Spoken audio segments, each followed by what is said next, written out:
حضرت موسیٰ علیہ السلام نے ایک دفعہ اللہ پاک سے عرض کیا، یا الہی مجھے اپنے عدل و انصاف کا نمونہ دکھا۔ فرمایا، اچھا فلاں مقام کی طرف چلے جاؤ، وہاں میرے انصاف کا نمونہ دیکھ لو گے۔ موسیٰ علیہ السلام اس مقام کی طرف چلے گئے جہاں چند درختوں کے جھنڈ تھے اور صاف پانی کا چشمہ بہہ رہا تھا۔ آپ ان درختوں میں چھپ کے بیٹھ گئے۔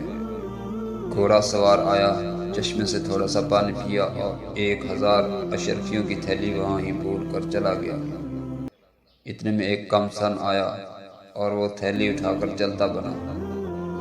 اس کے بعد ایک اندھا شخص آیا اور چشمے سے وضو کرنے لگا، مگر ادھر سوار جب تھوڑی دور پہنچا تو اسے تھیلی یاد آئی، تو فوراً پلٹ کر چشمے پر آیا اور اندھے سے پوچھا۔